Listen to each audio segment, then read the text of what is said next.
Welcome to Hi-Fi and Stage Dives, a SoCan licensed podcast coming to you weekly from Edmonton, Alberta, Canada. Each week, I talk about a song that's been stuck in your head at one point or another, or stuff you've never heard before.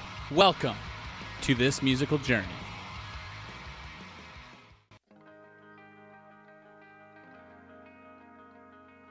What's up, and welcome back to another edition of Hi-Fi and Stage Dives. Boys and girls, ladies and gentlemen, I come on a high note, bearing good news. So stated previously in last week's show, I mentioned that I didn't know what was going to happen, what was going on. So now that it's all said and done, I can tell you exactly what happened. We were over at the sister-in-law's farm, and it's about an hour and a half drive from where I live. And we were there all day. It was hot. It was we had a heat wave, so it was super hot. And it was a long day, and we were going home, the wife and I was going down the side road. Little did I know it was a range road, so it's a paved road, and I thought it was part of the highway. It's called the Devon Highway, so I thought it was a highway. So I'm cruising around down this fucking road, and I was going fast apparently, because I got fucking tagged by the cops oncoming. They were doing driving radar. Unfortunately for me, because I was not paying attention, I was totally zoned out, bagged. I was doing and I don't ever do this. Tara even said, she's like, you don't ever speed like this. I was doing 144 in a 90. Now, what that does for us here in Edmonton, Alberta, Canada, is that if you're 50 kilometers over the speed limit, it's an instant summons to court. So that was my issue. If I lost my license, I was fucked. So I didn't know what was going to happen. I didn't know if I was going to have time to do hi-fi anymore. I didn't know if I was going to have time to do a lot of things because I wouldn't potentially have a license. So the fine would have been $2,300 and a 3-month suspension on my license. Now, if that happened to me, I would have been screwed because I couldn't go to work. I couldn't go anywhere. I would have been reliant on, transit or Uber, and Uber gets expensive after a while, right? So apparently there's people that go way faster than that. So unless you get a lawyer and go fight it, which I did. My lawyer said that apparently mine wasn't that bad because I was only like 4 kilometers into that realm of 50 kilometers over, where there's people that were like 100. So there's people like doing 200 and 100 and getting busted. That is fucking bonkers. So I guess kind of lucky in that aspect. I don't know if it was 100 like I thought it was. I wouldn't have had that conversation. I would just had a really big fine. Lesson learned. I took some driver's training courses to better myself, as you like to say, and it kind of did open my eyes. And here we are. I still got a license. I'm still good to go. Hi-Fi and Stage Dive should be coming to you weekly. There might be some minor changes in the future to that because I plan on doing some social media education and possibly doing that as a side hustle. And I also want to record other podcasts in the city for people. The thing is, here in Edmonton, there's a decently sized podcast community here, and a lot of people don't have the know-how to sound good or what to do or to do what I'm doing with music and stuff like that, and then all the licensing and shit like that. So I want to bring that forward, and I'm going to rent my studio, and I will produce and all that good stuff, and not take advantage of the good people that want to podcast, like some of the places here in the city that are charging an arm and leg. Like I've heard, like there's one person who's charging $700, I think it is, to $7,000 a month. I'm like, this is nuts. Like if I could get $7,000 a month from even like a huge company for them to podcast, I could quit my job and do that full time. Like do that for a year. I'm laughing. I'm gonna come up with a name of that. I'll be plugging that a lot and install this good stuff. So we'll see how it goes. But everything's good. For now, weekly. It might turn to bi-weekly, even monthly maybe. I don't know. It depends on how busy I get and if this thing takes off or not. So that's how it is. Thank you for sticking around with me. Thank you for putting up with me. Let's fucking get into this. We are listening to Killswitch Engage. Love this band. I've been listening to Killswitch for a very long time. I think what got me was the vocals and the riffs. Let me touch on it a little more. The melodies in the vocals and the melodies of the riffs when they mix together, and the style of the vocals. I think that's what really got me with them, and that's what I love about it. It's like there's another band called Light the Torch, and I can't remember if it's Jesse Leach or not. I should have looked into it, but I've been listening to it. He's got 3 albums on it. It's fucking great. I highly suggest you go check it out. I was actually going to do that, and then I was like, what? I'll do Killswitch. So here we are doing Killswitch. At the end, when I'm done, I will touch on guitarist Adam. He was on The Price is Right, and if you guys don't know this story, it's a great little story, and it's fun. So let's get into it. Killswitch Engage is an American metalcore band from Westfield, Massachusetts, formed in 1999 after disbanding of Overcast and Aftershock. Killswitch Engage's current lineup consists of vocal Jesse Leach, guitarist Joel Strolzens, I'm going to fuck up all these names, so I'm going to use first names, and Adam Dunswich, and bassist Mike D'Antanio, and Mike. He plays bass. Mike plays bass. And drummer Justin Foley. The band has released 7 studio albums and 2 live performance albums. Their latest album, Incarnate, was released on March 11, 2016. They're working on some stuff. I saw a picture. Their old singer was in the studio with them. And Adam, he is a very out there kind of guy. He's crazy. Just for reference, I would go check out him on The Price is Right. The guy's a nutball. He's amazing. It's great. And you'd think he was the front man of the band. He's just that guy in the band. He is the guy in the band that is a nut bar. So, and I thought he was rad. I believe it was him that was walking around in the bar and he was playing guitar and eating nachos and ordering drinks and shit. So Killswitch Engage rose to fame with its 2004 release, The End of Heartache, which peaked at number 21 on the Billboard 200s and was certified gold by the gold with the RIAA in December 2007 for over 500,000 shipments in the U.S. The title track, The End of Heartache, was nominated for a Grammy Award in 2005 for Best Metal Performance, and a live DVD title, Set This World Ablaze, was released in 2005.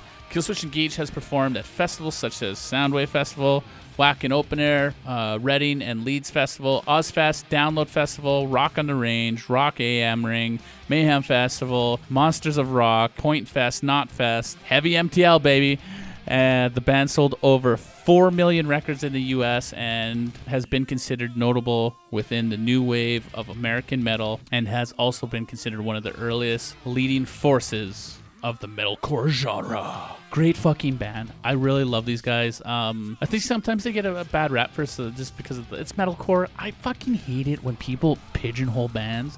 Like, if you like it, fucking good. If you don't like it, so be it. Like, don't get me wrong. There's some what I consider bad bands that people like. Like, for myself, Bullet for My Valentine rubbed me the wrong way. I saw a live version of their shit and they fucking sucked. Like, it was bad. So I don't know how they are now. I haven't checked them out, and it just left a bad flavor in my mouth.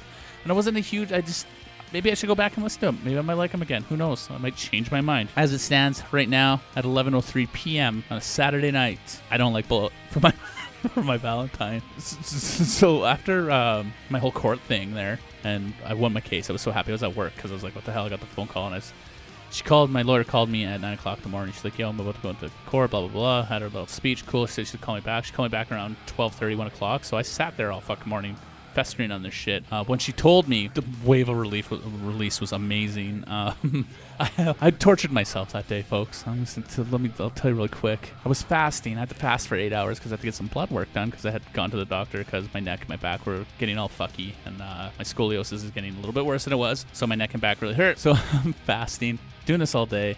I'm like, yeah, okay, fucking get the news. I'm like, yeah, fuck, keep my license, good. $1,000 fine. Altogether, I'm in it for about close to $2,000 to pay everything off, which is okay because I get to keep my license. So go later on in the day, get my fucking blood work done.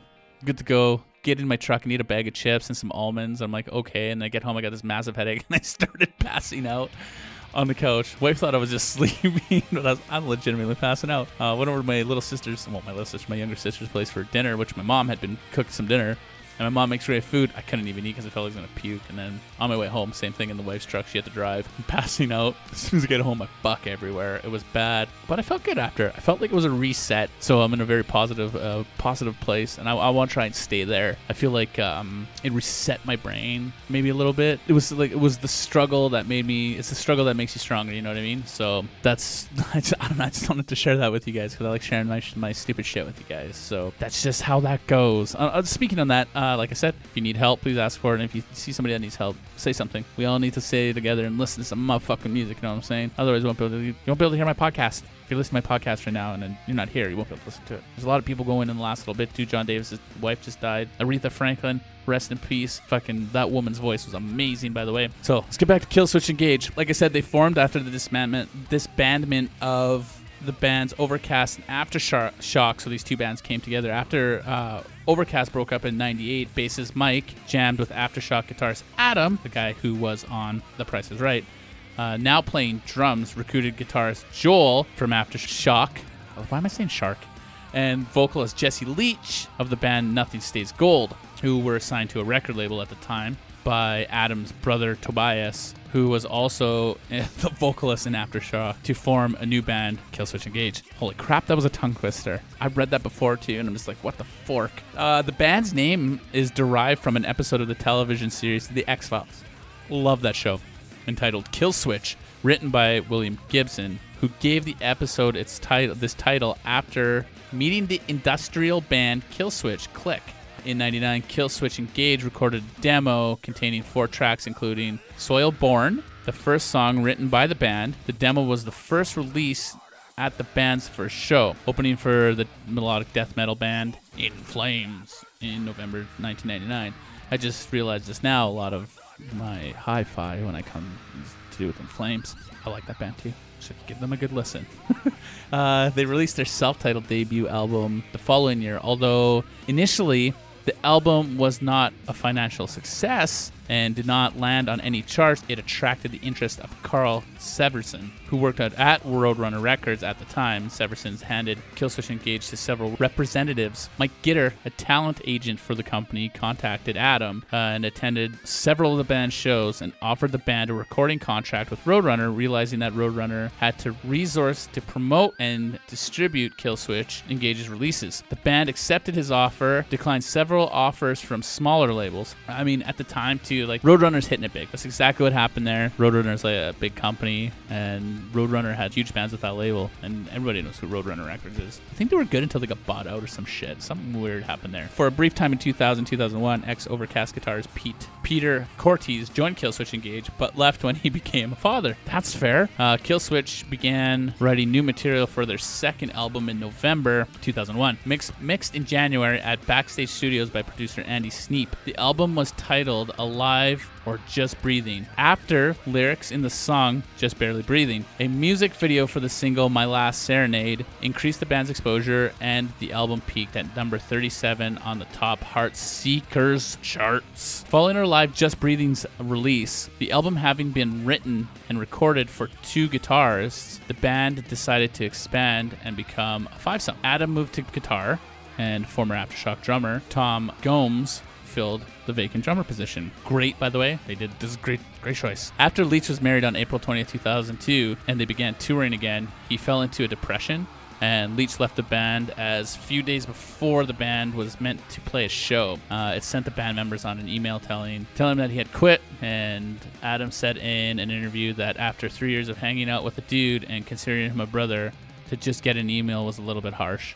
Adam's a different dude. If you go and watch his, like, even him playing and the Wheel of Fortune thing, or the Wheel of Fortune, The Price is Right, he is a different dude. You can tell he's totally different, and it probably hurt him more that he just kind of did that. Not that he quit. You could handle him quitting. It was just that he just kind of disappeared on him, and that probably hurt him more, so... The band immediately started to search for a replacement vocalist and found Howard Jones of Blood Has Been Shed. Jones disliked the band's sound when he first heard it. He commented, "I was like, meh, I come from hardcore and dirtier metal, and Killswitch sound is so clean. But the more I listened to it, I realized there's some really good songs here." That is so goddamn true. It's not even funny because it's fucking... It's dirty, but it's good. Like, it's just fucking good. It grows on you so fucking hard. It's great. After hearing about Leach's vocal problems, Jones contacted the band and was accepted as a replacement. Now, Phil Labonte of All That Remains tried out for lead vocals, but lost to Jones, who had to quickly memorize 7 songs for his debut at 2002 Hellfest. I'm glad they didn't go with Phil Labonte, because later on, Phil Labonte turned into be like a big fucking piece of shit, which is really weird. There's like racist stuff, I believe, and like it's just not cool. The new lineup played the Road Rage tour in the UK and the Netherlands in 2002 with 36 Crazy Fists and 5.0. Touring continued through the New Year's Day, and in 2003, the first song featured Jones, When Darkness Falls. That appeared on the soundtrack of the 2003 horror film Freddy vs. Jason. Following the 2003 Ozfest, drummer Gomes left the band because he wished to spend more time with his wife and to pursue his band something of Silhouette, and because he was tired of touring. So it just added up. He was done. He didn't want to tour that much anymore. He just wanted to pursue his other band and live a life, live an easy life. Touring's not fun. Like, I did a little mini tour, and it's not fun. I don't like it. He was replaced by Justin Foley of Blood Has Been Shed, and Foley's first tour with the band was MTV2's Headbangers Ball in 2003. The End of Heartache was released on May 11, 2004, and peaked at number 21 on the Billboard 200 with 38,000 sales in the first week, and it also peaked at number 39 in Australian album charts. Album went on to sell more than 500,000 copies in the US, like I stated before, and was certified gold by the IRRIA or whatever the fuck. Why can't I say that all the time? On December 7, 2007. Album received mostly positive reviews. I got a few little quotes and stuff, I think. John, yeah. So, a homie of John of the Rolling Stones calling the album a stunning collection, retaining much of their signature music brutality. It's great. Love it. Eduardo, I'm not going to try saying his last name, of AllMusic commented, riffs upon riffs are piled sky high into each number that follows. It's unpredictable rhythmic shifts used to build and then relieve internal pressure that fuels the Killswitch engaged power source. It's like very wordy, very poetic. I like it. The End of Heartache became the main single for the movie Resident Evil Apocalypse, and in 2005, the song was nominated for Best Metal Performance in the 47th Grammy Awards. And The End of Heartache was released as a special edition album with the second disc featuring various live performances and a Japanese bonus track. What? Man, I got the Japanese limited edition, right? And a re-recorded version of Irreversible. What's wrong with me? Just can't talk today. During the summer of 2005. The band returned to Ozfest, and on November 1st, 2005, Alive or Just Breathing was re-released as a part of Roadrunners Records' 25th anniversary. On November 22nd, 2005, the live DVD Set This World Ablaze was released, which contained live concert at the Palladium in Worcester, Massachusetts. An hour-long documentary and all the band's music videos were also included. The DVD was certified gold in the U.S. in April 8th, 2006. I want to try and find this documentary. I think it'd be really cool to watch them, just to see the inner workings of this crazy band. Killswitch Engage played the Readings and Leeds Festival in August 2006, having already played Australian tour dates without Adam, who was suffering from back problems and needed corrective surgery. Not cool. When I read that, I'm like, fuck. I just went through. I was like, fuck, man. On May 23rd, 2006, the song The Fire Burns was released on the WWE Reckless Intent album. The track was intended to be the new theme song for WWE wrestler Randy Orton. However, it was scrapped and later became the theme song for WWE Judgment Day 2006 pay-per-view. Fire Burns was used on the entrance theme for WWE wrestler CM Punk, along with Stables and Straight Edge Society and the New Nexus from 2016 until 2011, and was later released as the As Daylight Dies special edition. It's cool that CM Punk took it over. He did a WWE into UFC thing, and I watched a little mini doc on him. It was cool. He tried. You can't compare scripted fighting to UFC. UFC has turned a little bit shitty in the last little while, but I don't watch it anymore. I used to watch it like when it was real fighting. I used to watch it all the time, but don't get me wrong, it's real fighting. I'm not saying it's not real fighting, but it's just not the same anymore. So, recorded in 3 months, As Daylight Dies was released on November 21st, 2006, as it peaked at number 32 on the Billboard 200 charts. With 60,000 in sales in the first week, As Daylight Dies proved to be one of the biggest albums yet. It also entered the Australian album charts at number 29. Mixed by Adam, the album received mostly positive reviews. Tom Jurek of AllMusic called it a top 5 metal candidate for 2006 for sure. That'd be a good little bump in your ego, hey? Put all this work in, and then you start producing, and you start mixing, and fucking homie's like, yeah, man, it's really good. Like, Decibel Magazine, Nick Terry said, to call As Daylight Dies addictive would be an understatement. That it outdoes its already impressive enough predecessor could almost be without saying. Cosmo Lee of Stylist Magazine commented, the album is astonishingly badly sequenced, though he praised the album as being less emotionally heavy-handed and a lot more fun. Like I said, there's always haters gonna hate. You know what I mean? Oh, speaking of haters gonna hate, before I move on to this into the 2007s, my other podcast, The Awesome Hour, has recently been marked as spam because someone can't handle our presence in the podcast community here. So, I did a call to arms on the Awesome Hour, and I'll do it on here also because we're both in the same community. I offer this to anybody in the city. If you need help, I will help you. If you are the one who marked us as spam when we don't spam because that's tacky as fuck, I will help you. We can sit down, we can talk, we can figure some stuff out. Hell, I'll even cross promote with you. So this is what I'm saying to my listeners on here. There's a hashtag YEG podcast, not podcasts, but podcasts singular. Hashtag YEG podcast. Could you go on there and just like our shit, comment, and I'll get back to you. I swear it'll be personally me. It'll be Ivan.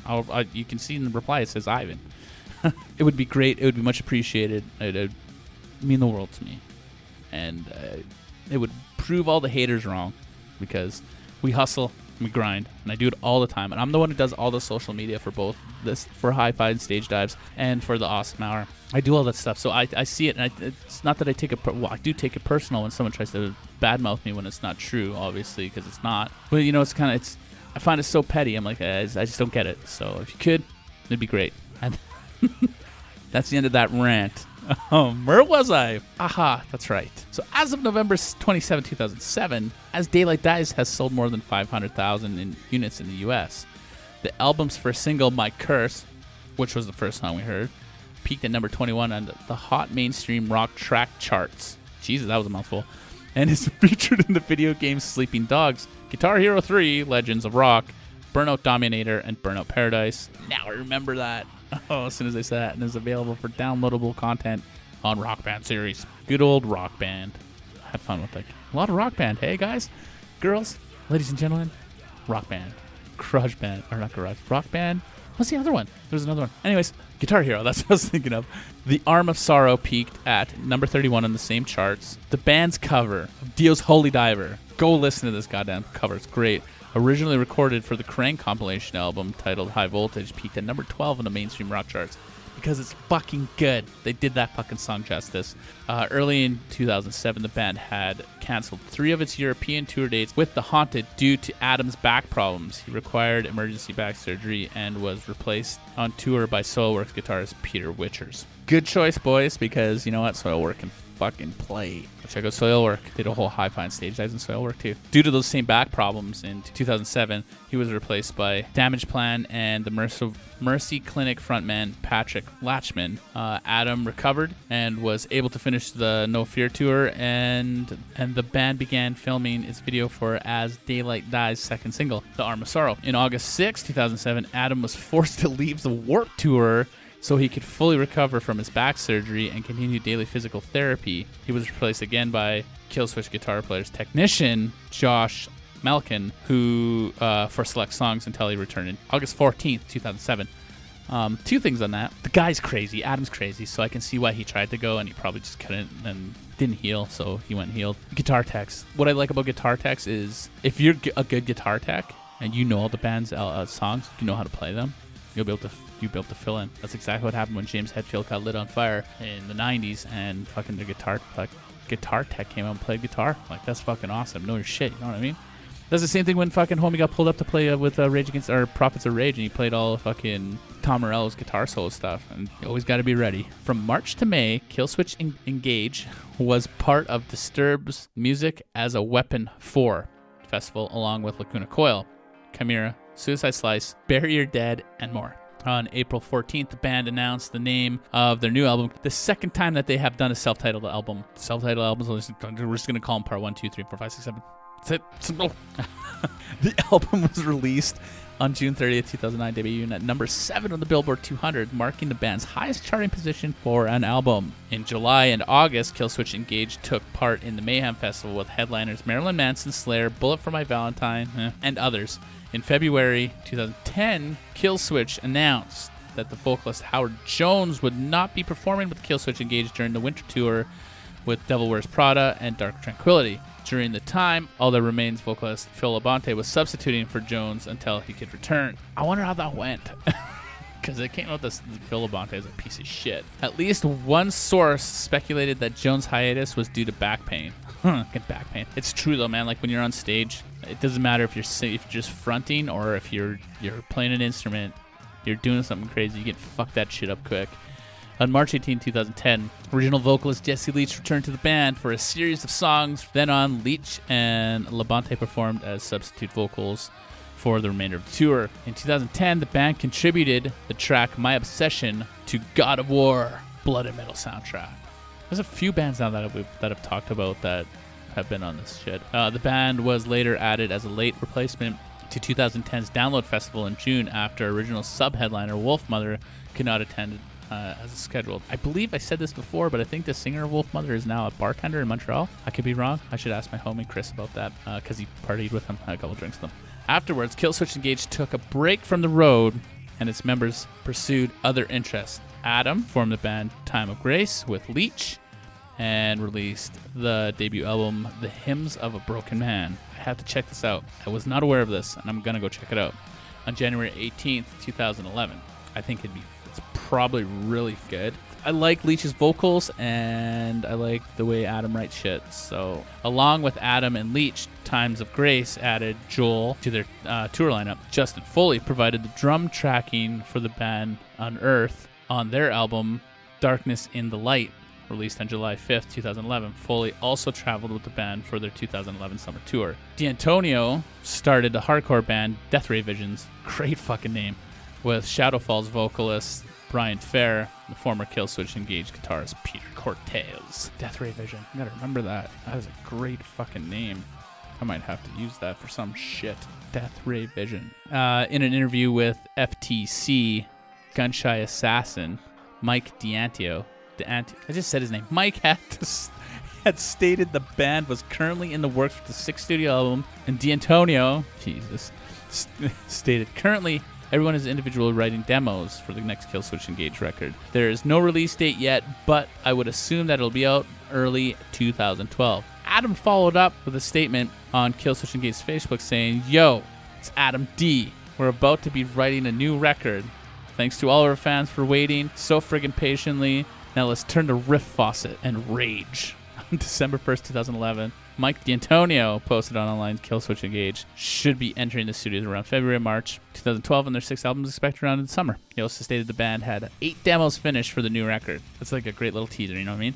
And then January 4th, 2012, the band announced via the band's official website, along with their official sources, that Howard Jones had left the band after 9 motherfucking years. In the statement, the band did not disclose the reason for the decision out of respect for Jones, but they simply thanked him for his 9 years with the band and wish him well as thanking the fans for their support as they began to search for a new lead singer. That's crazy, just having to go and get a new singer. That's nuts, especially after 9 years. That was nuts. I remember Corbo and I talking about that. Jones later explained that he departed the band to manage his type 2 diabetes, which is worsened by hectic touring lifestyles. And that's 100% true. The thing is with diabetes, unfortunately, it's a lot to do with stress, a lot to do with the way you take care of yourself, and a lot definitely with what you're eating, obviously, right? My old man has it. I know a few people that have it, and it's not cool because they turn into real cranky people sometimes. It's fucking brutal, and they say things and do things that they wouldn't normally do regardless. It's fucking nuts what it does to you. Soon after the announcement of Jones's departure, rumors began that Phil Labonte of All That Remains would officially take over for lead vocals due to his previous history with the band, although Labonte quickly dispelled the rumors. I'm glad it can say it again. I'm glad it didn't happen. Many vocalists were considered in the search for a new one for the band. The band's search for a new singer concluded in February with the announcement that the original lead vocalist of Mr. Jesse Leach would return to the band, as the band felt that Leach's energy as well as overall comfort and command of both the old and new material made him a clear choice during auditions. It's that old pair of underwear or those broken in pair of shoes that, you know, your favorite shoes. It's like that stuff, you know? Your favorite shirt. It fits, it fits. I mean, what are you going to do? Why wouldn't? Common sense. Following Leach's return, the band continued the process of recording their new album and touring. On April 22nd, 2012, the band performed Leach's first show since 2002 at the New England Metal and Hardcore Festival. On June 20th, the demo version of a new song titled This Is Confrontation was leaked on YouTube. Not long after the song was leaked, the videos were soon deleted. Later, the band took part in Metal Hammer's Trespass America Festival, headlined by Five Finger Death Punch, with additional support from God Forbid, Muir, Pop Evil, Trivium, and Battlecross. I mean, that's not a bad little lineup. Mine's Pop Evil. I saw Pop Evil because I was at a festival one time. Not that good. He's a weird looking motherfucker too. I'm not a huge fan of them. They're like generic heavy rock, I guess. The band performed this song live, confirming the song's title, No End in Sight. Not long after the album was confirmed, the song was streamed publicly again in October 2012 with Jesse back at the helm. Killswitch Engage announced that they would be celebrating the 10-year anniversary of their seminal album, Alive or Just Breathing, with a U.S. tour through November and December 2012, in which the band played the album live in its entirety, and support on the tour came from fellow Massachusetts natives Shadows Fall Akaro. The album Disarm and Descent was released in April 2013 in the UK and debuted at 15 on the UK charts, while debuting at number 7 on the Billboard 200s. Boys are on a roll. April 2nd in the US, the first single, In Due Time, was released February 5th of 2013. The album has received critical acclaim from reviewers and has been labeled as the true standout and nothing short of amazing. It was announced in December 2013 that In Due Time was nominated for the Best Metal Performance at the 2014 Grammy Awards, but lost to God Is Dead by Black Sabbath. If I remember, that was actually a decent song too. That was like their last, one of their last, that was the last one that they made. A tour in May 2013 was done to promote the new album, with Miss May I, Darkest Hour, The World Alive, and Affiance as support. As I Lay Dying was originally supposed to be on the tour, but dropped out due to criminal charges from frontman Tim Labias. Yes, Mr. Tim Labias has recently been in the news also because he started playing again. He tried killing his wife. He tried to hire a hitman to kill his wife. He was like a fucking weirdo about it too in jail. He wanted his steroids because he was growing boobs and stuff because he was getting steroid boobs. That's what happens. But yeah, he's still out there making music too. So the band also did a co-headliner with fellow metal act Motherfucking Lamb of God. Oh my God, that would have been so good. I just got goosebumps thinking about it.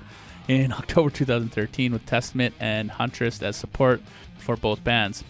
The band did a small headliner on the East Coast for Halloween 2014 with All That Remains, Death Ray Visions, and City of Homes supporting them. On February 25th, 2015, the band released a 40-second snippet of a new single titled Loyalty. The track appeared on the Catch the Throne, the Mix Volume 2, to promote the HBO TV series Game of Thrones. The mix also featured appearances from various artists, other metal and rap acts such as Anthrax and Snoop Dogg. 30th of March, Mike D'Antonio stated that the band had completed demoing materials for their next studio album. Killswitch Engage took part in summer tour in 2015, opening for Rise Against with support from Let Live. I'm not a huge fan of Rise Against either. It's just not for me. It's just not for me. It's just not for me, guys. I'm sorry. There's like a couple songs I like from it that, I don't know, they're just weird. On December 10th, 2015, the band premiered a new song entitled Strength of Mind on Revolver. The band also did a small Christmas 2015 tour on the East Coast with Unearth and Act Deviants and 68. On the 16th of December, it was revealed that the band's upcoming 7th album, released on March 11th, 2016, would be titled Incarnate, with a tour being took part that year with Memphis Mayfire and 36 Crazy Fists as supporters. September 27th, Leach revealed on his Instagram page that the band would be releasing a documentary compiled of live footages since 2012. That I really want to see too, because I think it'd be fucking great. The 25th of November, the band released a Blu-ray and /CD, Beyond the Flames, Home Videos Volume 2. The Blu-ray consisted of live performances that were recorded around the world from 2012 to 2016, which I just talked about, and an hour-long documentary taking place right after the band's set This World Ablaze had left off. The reason why I keep stumbling there is because I got them in brackets, because it's in brackets, right? Anyways, as well as music videos, personal band profiles, and more, plus a bonus CD containing live tracks from the band's legendary 2014 Monster Mash show. The 2-disc set had a one-day exclusive sale in record stores everywhere on Black Friday.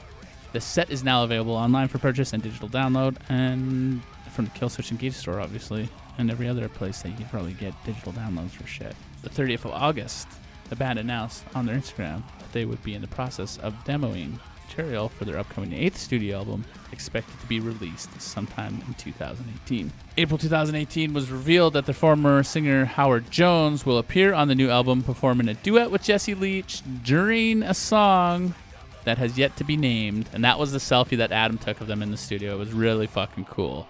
The band canceled their tour dates from April 26th to May 5th due to the need of vocalist Jesse Leach undergoing surgery on his vocal cords. That is not good. The thing is, when you play that kind of music and you sing that type of music, you get what are called nodes, and they're basically little bumps that go on your vocal cords. And I believe they're like calluses, because when you're singing, your vocal cords are rubbing together. When you normally sing, they rub together at a normal pace, I guess. But when you're singing real like what I just did there, you're making bang against each other instead of being open and flowing like they're supposed to. When they do that over time, they cause what are nodes, and it's basic, and you can get them removed. But when you do that, it can fuck up your vocal cords and you'll never be able to sing again or sing certain notes again, or you can go on rest and not talk for like a year and they sometimes go away. Like, it's fucking crazy what you have to do for it to go. I'm just assuming that's it, or he could have strained them. Like, there's so many things, like singing that music, if you don't do it right and you don't practice and you don't exercise your voice, basically, you can really fuck it up. According to Music Week, the band has signed with Metal Blade Records for the US,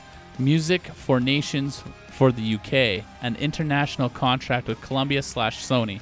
I don't like Sony. They don't. This Sony. No, they do bad things. Like, I'm not getting into it. These labels will be releasing their 8th studio album in 2019. I'm very excited for this album. That was Killswitch Engage. So let's talk about the crazy motherfucker named Adam Duckowich. Sure, I'll go with that one. He and his girlfriend were in California and going to The Price is Right. He got called up on The Price is Right, and he was a huge winner. He won the Showcase Showdown and walked away with a bunch of prizes, including a car and a truck. So all his prizes in total were $51,283, I believe it was. So I got this little breakdown. He was on the Josta show, Jamie Josta of Hatebreed. This is what he says. They went to California, and they're going to be on The Price is Right, something they always wanted to do. So they went. But he didn't know whether or not he would be selected, but was thrilled just to be there. So he was just going he loved it, so he wanted to be there. So this is what he recalls. We get in there, and dude, it's tiny. It's the tiniest freaking room. It looks huge on television. You think with all the games bringing out, they had this huge stage. It's not big at all. Every game they play, like even the giant wheel for the spinning the wheel, it comes from backstage through sliding doors. And like, there's this, holy crap, it's tiny. He can't get over it. He just repeatedly says how tiny it was. As for when he was called on stage, this is what he says. I swear to God, I blacked out from excitement. I was completely sober. I blacked out with excitement. My girlfriend told me we were like kind of wedged in with these large people. So he's stuck between two fat people. So when she had to get out to come see him play the games and stuff, she couldn't. But dude, when I got called, I just I plowed through every human on the way. I was like, oh my God, this is happening. So dude, I get up there and I just barely remember. I was shaking with excitement. It was so cool. Yeah, and then he said he's going to sell the trucks and everything, because the truck and the car, because it was too expensive for taxes. You got to go watch this video, though. It's fucking hilarious. It's like, do you want to say hi to him? Drew Carey's like, do you want to say hi to him? And he's like, yeah, I want to say hi to my dog, Steve. I think his name's Steve. Anyways, he's like, yeah, and then Drew Carey's like, roar, roar, roar, talking like a dog. It was fucking hilarious. I highly suggest you check that out. Go check out Light the Torch too. Great shit. If you like Killswitch Engage, you'll definitely like Light the Torch. A little less harder, a little more melodic-y, but I really dig it. And what he says is deep in some of the stuff. So yeah, thank you for listening to Killswitch Engage with me. It was great. I also figured out some other stuff on my board. Just trying to stay positive, guys. I'm just trying to stay there, because I overcome some really deep shit, and I really hope I can stay positive with you and all my friends and all that good stuff. I love you guys, and I love that you listen to me. It means the world to me. It makes me really proud that I can do this, and you guys actually listen. It's pretty cool. Stay positive. PMA, keep the PMA, man. The positive mental attitude. I got the shit tattooed on my hand. If you need any help, I'm here. If you see anybody that needs help, go help them, guys. Let's do this. Thank you for listening to Hi-Fi and Stage Dives. I'll see you again next week. Keep listening to music, because it makes life that much better, and I'll catch you on the flip side. Thank you again for listening to Hi-Fi and Stage Dives. It means the world to me. I'm glad you could come on this journey with me, and we'll keep doing it every week. Subscribe, rate and review, all that good stuff, and keep listening to music, because it only makes life better. And we'll see you on the flip side. Stay rad.